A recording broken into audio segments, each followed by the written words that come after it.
Blackburn George, how are you, my friend? Welcome to the post-game review of Arsenal Newcastle. How are you doing again? I'm doing fine. Thank you very much. How are you? Oh my goodness, I saw you on Twitter this morning going hell for leather. I said George is in fine fettle. But we're going to confine our discussion today to football. You don't want to talk about COVID then? Not about COVID, George. I leave you to all those other mighty souls. I have my shots, probably going for a booster. I want to be around to talk to you, but I let others decide their own fate. George,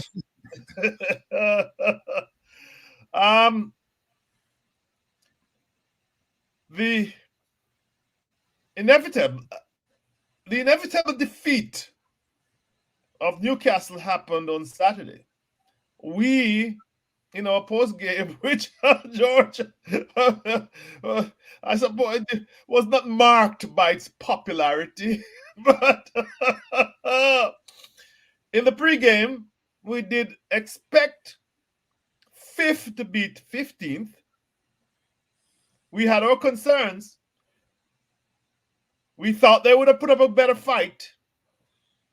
In the clip of you that I posted to promote our pre-game, we said Newcastle should have no reason to fear Arsenal because we're not a great attacking force. We were not good at scoring goals. But they did the exact opposite to what you advised, George. They sat back. They conceded space. They let us run the game. And then, don't you think the inevitable happened? What are your thoughts on the game in general before we get into the specifics? Well, I tweeted after 10 minutes that it was impossible for Newcastle to win the way they were playing, the way they'd set up. Just impossible. There are a few things sprung to mind. I mean, first of all, it was absolute madness to sit back like that and hope to hit us on the counter and allow us 80% possession. Because as I was saying, maybe 2 weeks ago, if you allow a team more than 70% possession, when you get the ball, they can press you like mad because they're full of energy. They're not tired. Right. And that was exactly what happened. Newcastle allowed us 80% possession. And when they got the ball, we were all over them. Mm-hmm. All over them. Took it back straight away. You can only do that if you have a lot of possession, and they conceded it. So not only did they give us the possession, they gave us the ability to press when out of possession. You know, they didn't make us work hard for anything. It was awful tactics by them. Georgie, overall possession stats was 63% to Arsenal and 37% to Newcastle. So you are absolutely correct. And they were far more dominant. From Arsenal, were far more dominant in the first half. Yeah. Once the damage was done, again, you can sit back more and allow them a bit more of the ball, and you can hit them on the break, which is not bad tactics, you know. But it was shocking from them. But that said, what can you do? You know, they come and set up like that. There was endless moaning and complaining after the first half about how poor we were playing. Twitter was just going crazy on how poor we were. And I thought to myself, we'll win easily in the second half. But can you not see where this is going? It's inevitable that we win. And when a team sets up like that to basically destroy the game, not to play football, to simply make it attack versus defence, to waste time, to be overly physical, and they were overly physical, by the way. Yes. They were allowed to get away with it. They were taking an age for throw-ins, goal kicks, slowing the game down as much as they could. There is nothing an opposition manager can do about that other than what we did. Just keep playing, keep hold of the ball, keep moving them, wearing them out, wearing them down. And then later in the game, you reap the rewards. That's how it's always been. That's how it always will be. Team after team after team, even the top teams used to come to the Emirates and set up like that against us. Mm-hmm. And they did it for a reason. It's desperately difficult to break them down when they're all sitting back like that. Yes. And when they were fresh as a daisy, in the first half, it worked. But I tweeted at the end of the first half that it's 12 shots against 3, and there's just only one way this is going to end, because you're going to run out of energy, and we're going to get to grips with them and eventually scored. And that right. was your point. That was your point much earlier on in the game. That's right. And not only were they going to run out of energy, but because they have allowed us so much possession, we were not going to run out of energy. It wasn't going to be equal. We weren't both going to tire in the second half. Only they were going to tire. And that was what came to pass. I mean, that, and I think Saka decided to say bollocks to the tactics and moving over to the other side to make an overload. Yes. I mean, probably Arteta was screaming at him from the touchline to get back in position, but fortunately he wouldn't have listened, and he linked up with Tavares and Smith Rowe, was it? And no, the pass came from Lokongo. The pass was what was the final pass came from? I have the note here somewhere, George. Nuno Tavares. Yeah, it was a Nuno Tavares. I'm mixing them up. So Saka was on the wrong side. Yes. He'd come to overload. Tavares had moved forward and infield. He was in the box as well. Yes. And that was all coming from them allowing us to progress into their third quite comfortably. And what they were doing, George, actually before that, they were fanning around with the ball in their own third, and then our fellows pressed them, or the lads pressed them, took the possession of the ball. And actually, George, it was a nice set sequence of play. It was a brilliant sequence of play. It was more than passes, 16 passes. Lovely. Yeah, go ahead. It was lovely. But like I said, they were fanning around, and it allowed us to press them in the top half, again, for the reasons I've said. We were full of energy. We hadn't had to work hard. It was like the second half, and we were fresh as daisies. There was madness on their part. That their tactics were awful. Eddie Howe better get his act together and get it together quickly, or the richest club in the world will be playing in the Championship. I'm not sure there's much chance, Well, if he pulls off a miracle, then all credit to him. We don't know. Or they get some good players in January. I mean, they might be getting. Yeah, they could. They could go for Lacazette and Ramsey and. You know what I thought, George? They could go for El Nene because. Yeah, well, I said that. El Nene. Yes, Ramsey, El Nene, Lacazette, Ainsley Maitland-Niles. All these players would help them, and they could get them. Yeah. And Aaron Ramsey on loan, they could get him. Juventus is in all kind of problems. They're in a pickle.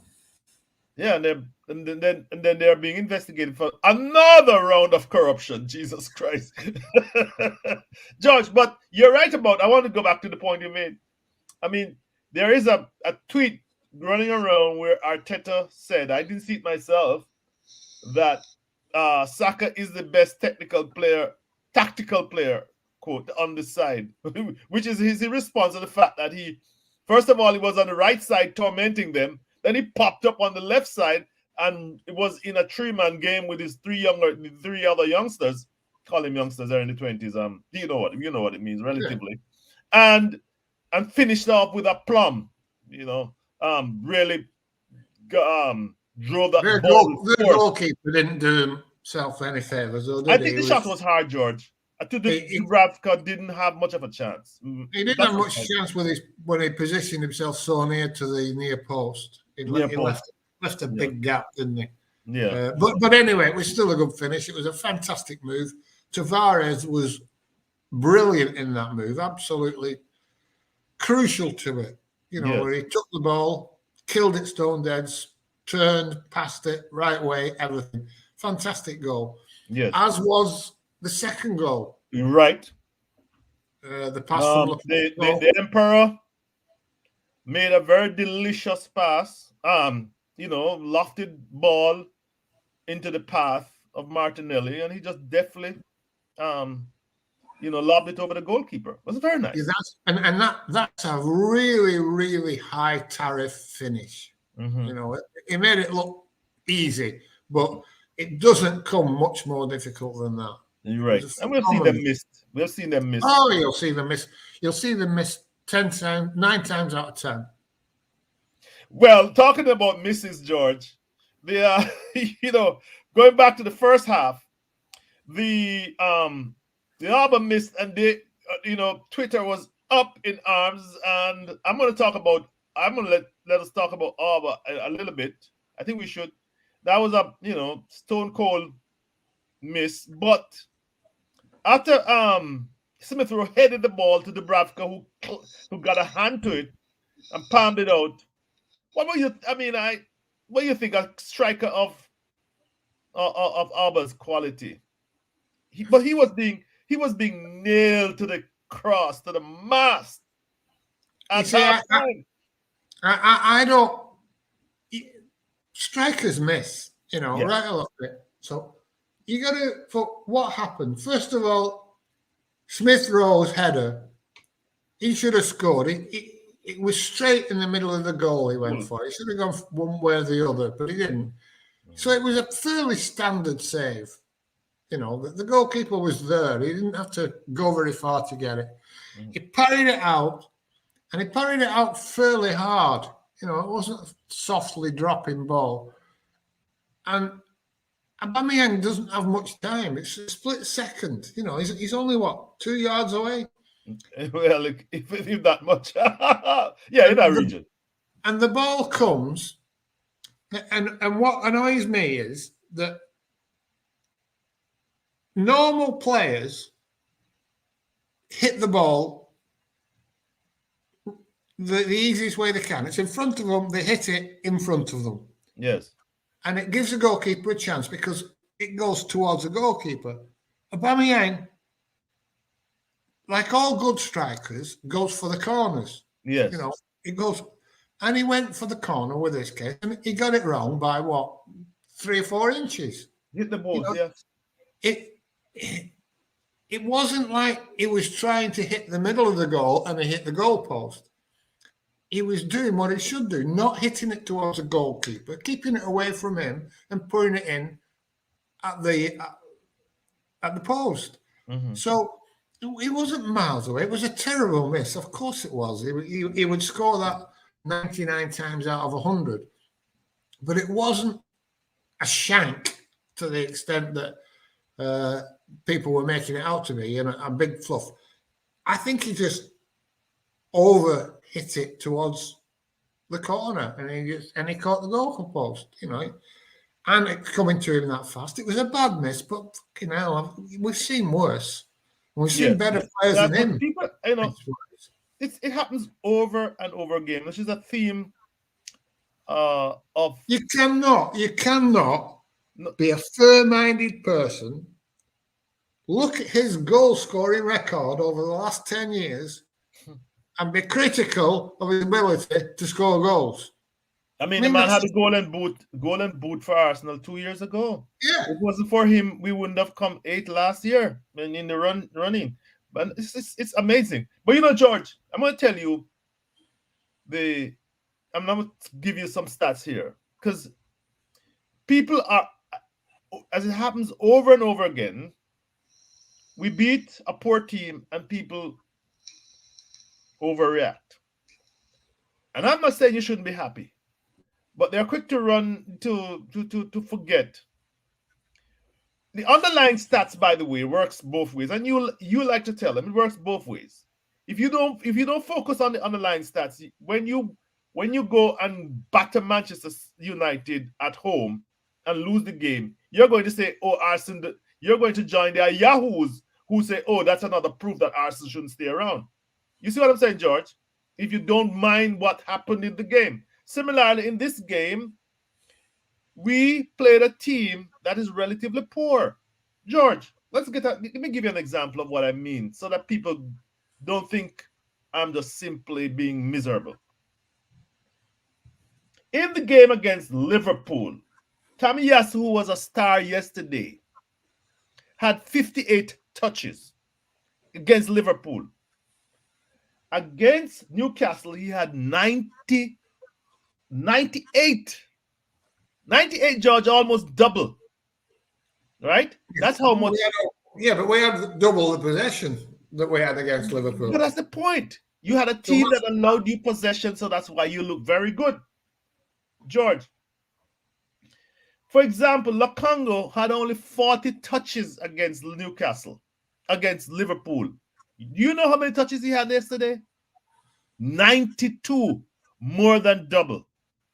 I'm only giving you these two examples to say you have to understand, you must draw the conclusions in relationship to the nature of that position. Am I off my record? Remember, of course, we only had barely 40% possession against Liverpool. It was 39. My recollection. I might be wrong, but that's my recollection. It is telling you that the opposition that you face gave you all the room to play. This is a poor team, a team that is 20th in the league. Are you telling me now that we are on the way to glory, to top 4? Am I? What is that telling us when you look at those underlying stats? Okay. I've been thinking about this a lot recently. Of course you are. And that's why I'm asking you. Because I get criticism for mentioning it. Right. So I tried to look at it from a different angle. Mm-hmm. And I thought to myself, if I was a fan of another team, which other team would I not be complaining about? Right? If I was a fan of Leicester, I'd be moaning like a drain because they're not. Yeah, you're right. In fact, are they not even? They're hovering in top 10. Yeah, they're not in the top 10. They're not in the top 10. Yeah, they're picking. If it was a Manchester United fan, I'd be complaining. Mm-hmm. In fact, obviously, I'd be complaining if I was a Burnley fan, Newcastle fan. A Newcastle, yes. Yeah, but I'd be complaining because inevitably fans complain. Now, I think I'm in danger of complaining about Arsenal because they're not doing what I think they should be doing, rather than what possibly they are doing and what they can do. Correct. You can only beat what's in front of you. Newcastle are shocking. Let's accept that, right? Mm-hmm. And you can judge teams by comparison what other teams do against them. Now, here's where underlying stats I think back me and what I'm saying. We beat Norwich, Burnley, drew with Palace, drew with Brighton, narrowly fairly beat these last. Beat Aston Villa. Yeah, but but we're narrowly beating them, and a good team puts 4 or 5 past them. You look at what happened to Southampton yesterday. They went up to Liverpool. Southampton are a poor team, and Liverpool put 4 past them. Class is class. They put 4 past us. People go up to Manchester City. If you're a poor team, Manchester City will score 4 or 5 or 6 against you. Mm-hmm. They scored 5 against us. So that really tells you that compared to them, we're a poor team. But we know that. We know that. So then you look further down. How do we do against the bottom teams? Do we put 4 and 5 past them? No, we don't. We're scraping by. right? Mm-hmm. So that sort of tells you we're a middling team. We're better than them. We're nowhere near as good as the good teams, but we're better than the bottom teams. And that's underlying stats being shown in performances. Yes. Reflected in the goals, reflected in how easy it is to beat these teams. There isn't easy for us to beat any team at the moment. Not any team do we beat easily. Comfortably sometimes, if you say that was comfortable yesterday, we beat Tottenham 3-0, that was comfortable. Yes. But not outstandingly good. However, nobody other than the top three is winning comfortably. That is a fact. Right? Yes, that is a fact. So it's no good us saying, oh, we're really crap. Because we're not putting teams away with 4 or 5, nobody else is either, apart from Manchester City, Chelsea, and Liverpool. And I think we can all agree that they're in a different class at the moment, currently. So I think I'm being a bit harsh in the way that I'm dismissing these hard-fought wins and the way I have done. I'm not saying I'm not right about the underlying stats. They will come back and bite us. Mm-hmm. But we're still getting results that other teams playing these teams don't get. Mm. You look, there were some results here, like Crystal Palace lost to Aston Villa. Yeah, 2-1. Yeah, 2-1. Strange, isn't it? I thought Crystal. Excuse me, just give me one moment. Well, we have the cookie break as usual, guys. But George is onto something here.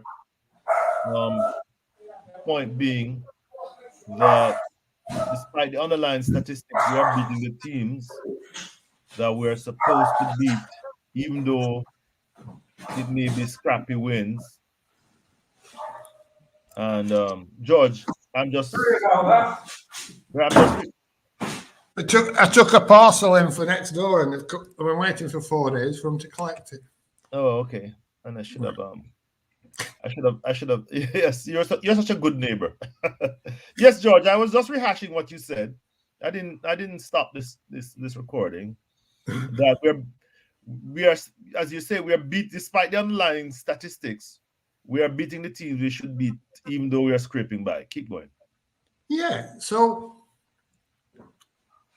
if we continue to do that, then we will be where you would expect us to be, somewhere between the bottom teams and the top teams. And we're actually performing better, no matter how you look at it, results-wise, than I expected. And I think we've got to reevaluate.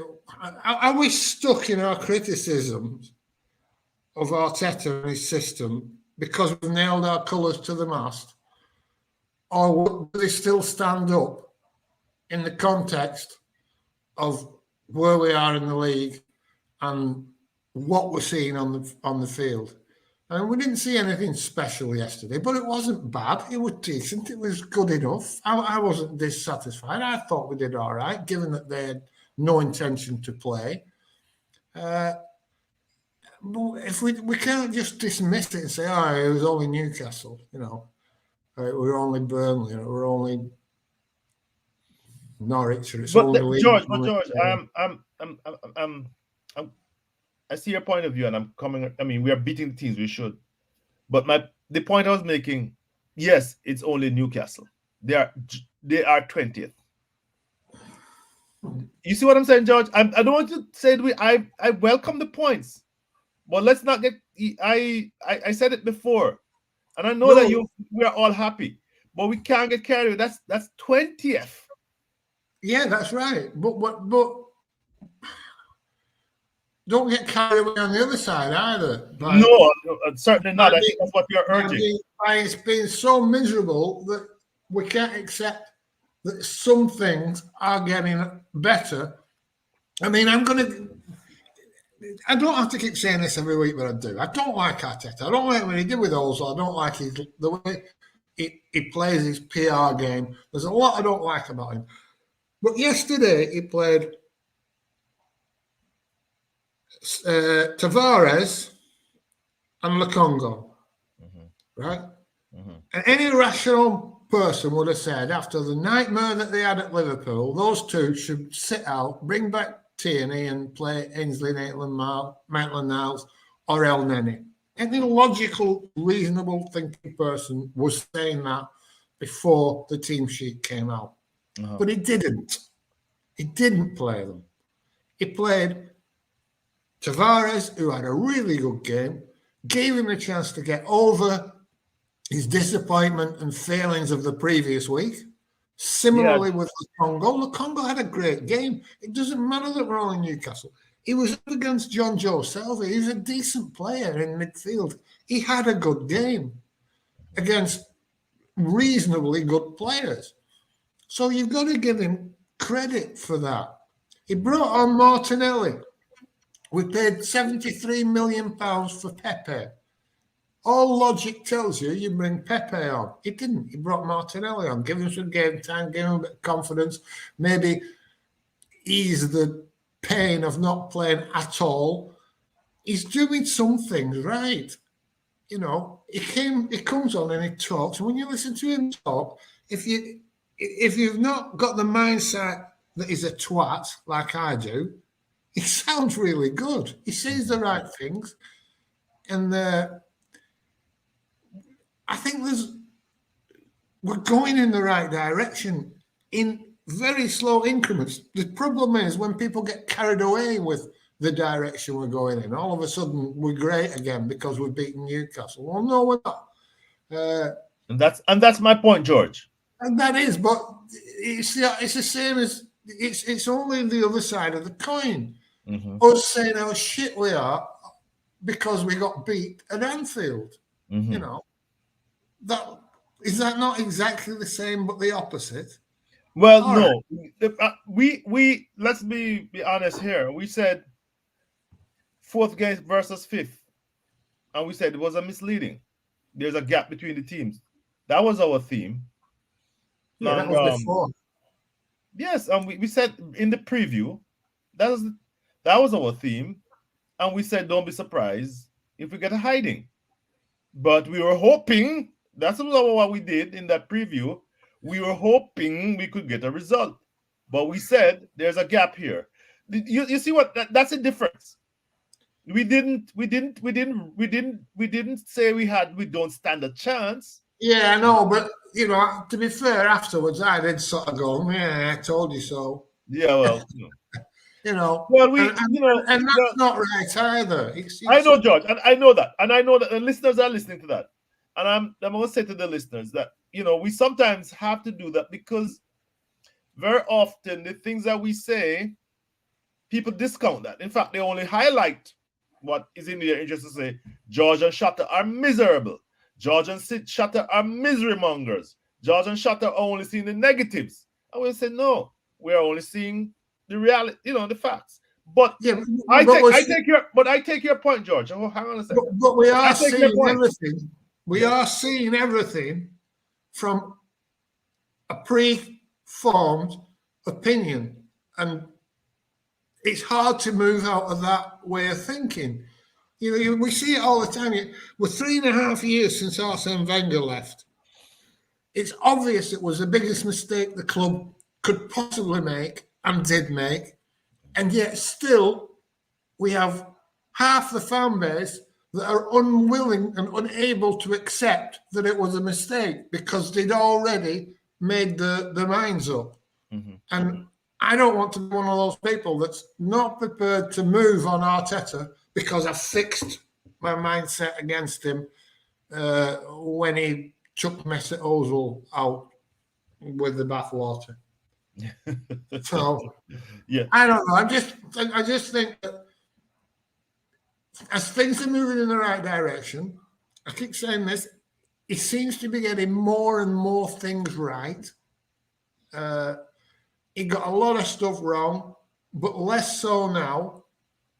And it's not as cut and dried that he's crap.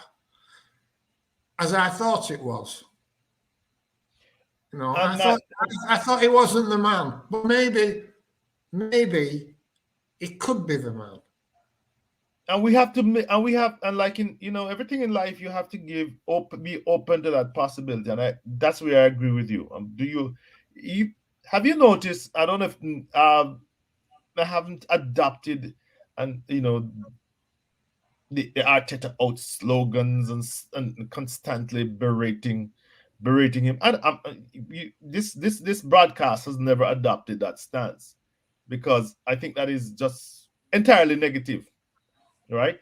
But we have not been on his bandwagon. Obviously, we're not going to be hypocrites here. We're not on his bandwagon. Nor am I now on his bandwagon. I'm just saying that maybe I shouldn't be on the bandwagon that's against him.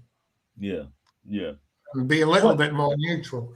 George, I'm gonna put forward for the audience here.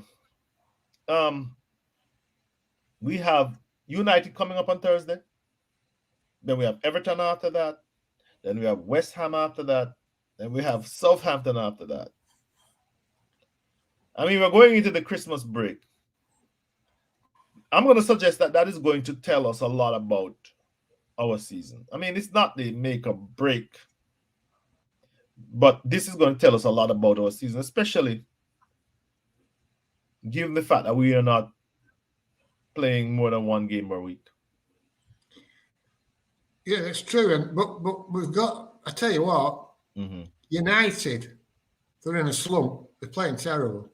Everton, they're in a slump. They're playing awful.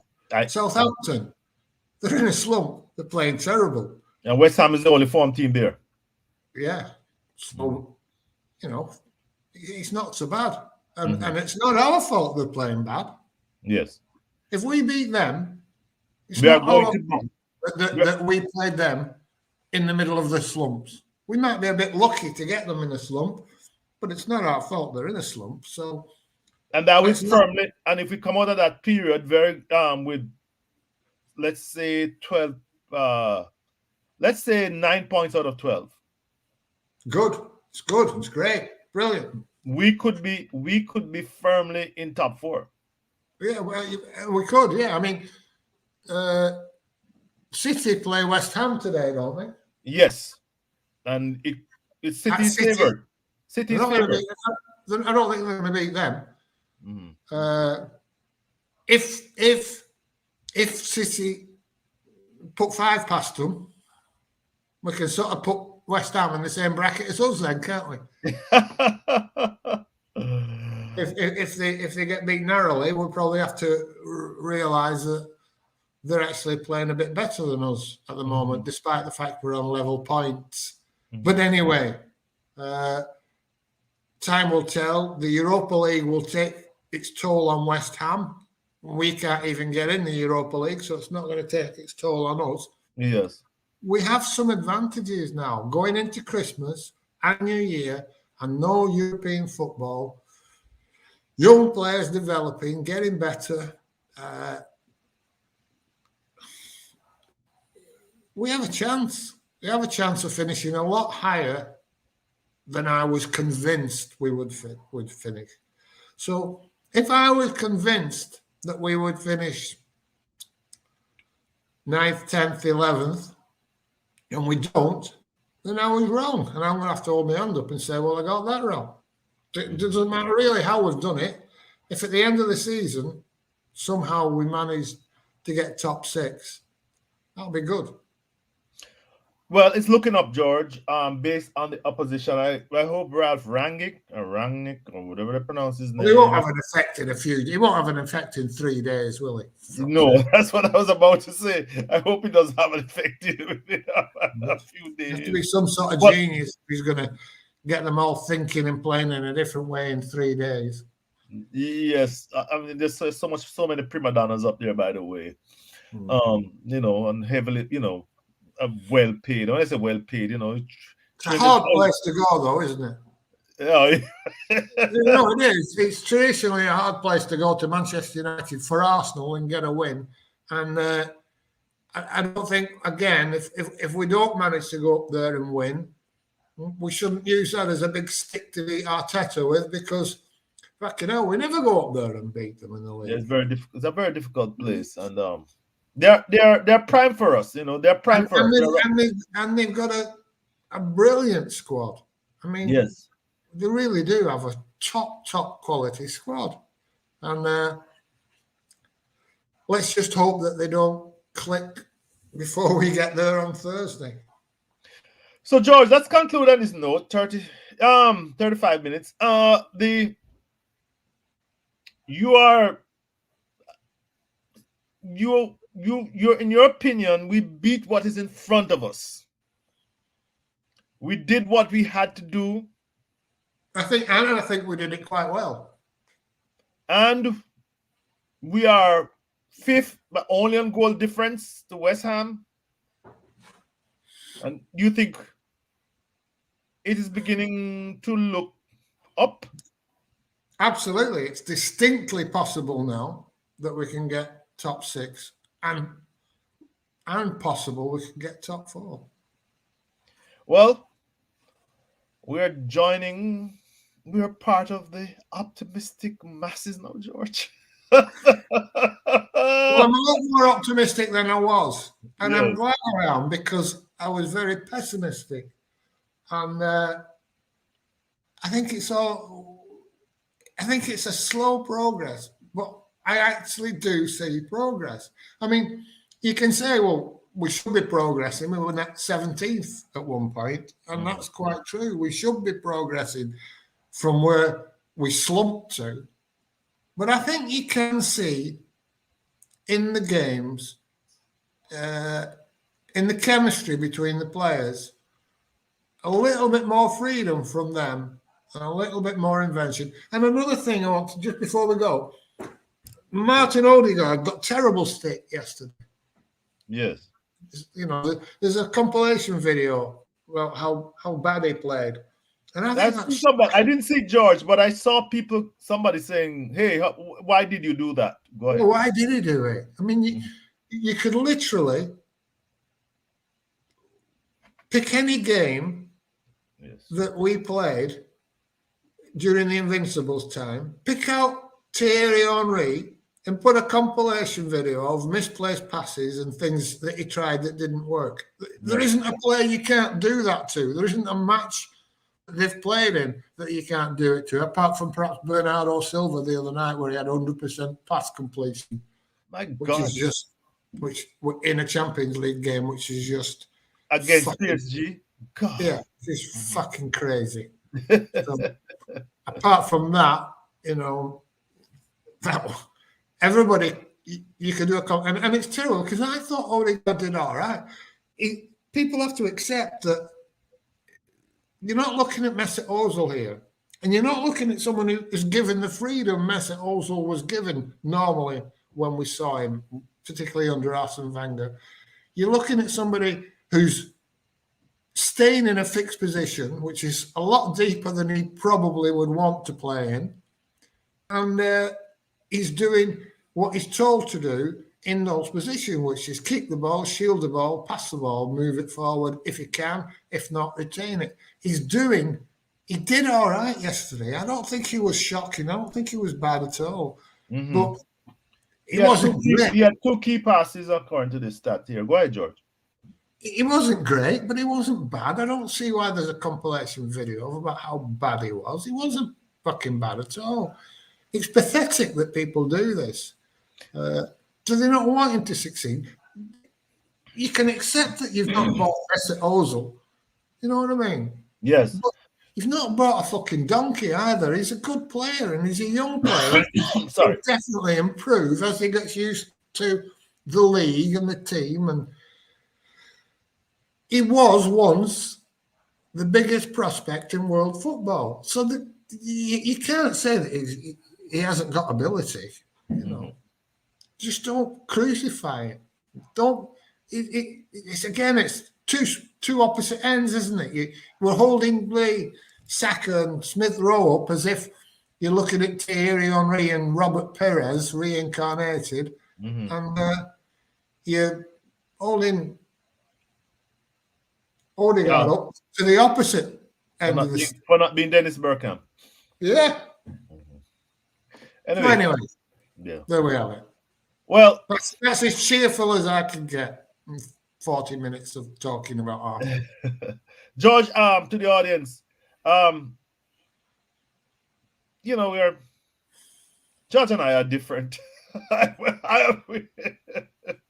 We don't get carried away by the results, I know, and there's always a note of caution, and I suppose it has to do with that we have been around the block a long time, and if and as you say, if you ignore underlying metrics, you're being blind, but don't be blind to the fact that your team is improving, and we're not going to be blind. We won't be doing the preview to Manchester United. We'll do a post game. So in the meantime, take a look at this video. See where George has recanted. We are going to, we are looking at it as it unfolds. Remember to like and subscribe. Remember to make your comments. Remember to support us. And on that note, we end this broadcast. Thank you, George. Thank you. Bye.